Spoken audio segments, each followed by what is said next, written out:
হযরত মুহাম্মদ সাল্লাল্লাহু আলাইহি ওয়াসাল্লামের প্রথম স্ত্রীর নাম কি ছিল?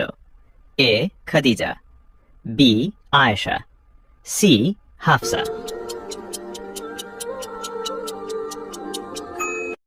উত্তর এ খাদিজা রাদিয়াল্লাহু আনহা। প্রশ্ন 2, হযরত মুহাম্মদ সাল্লাল্লাহু আলাইহি ওয়াসাল্লামের কয়টি কন্যা ছিল?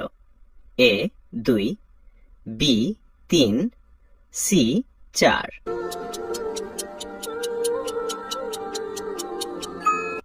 উত্তর সি 4 জন। প্রশ্ন 3, হযরত মুহাম্মদ সাল্লাল্লাহু আলাইহি ওয়াসাল্লাম কোন মসজিদে সমাধি আছেন? এ মসজিদুল হারাম, বি মসজিদে কুবা, সি মসজিদে নববী। উত্তর সি মসজিদে নববী।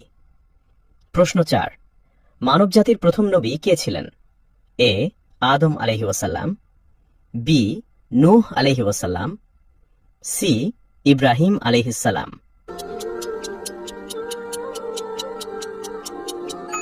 সঠিক উত্তর জানার আগে এরকম প্রশ্ন আরো পেতে পেজটাকে ফলো করুন এবং চ্যানেলটাকে সাবস্ক্রাইব করুন।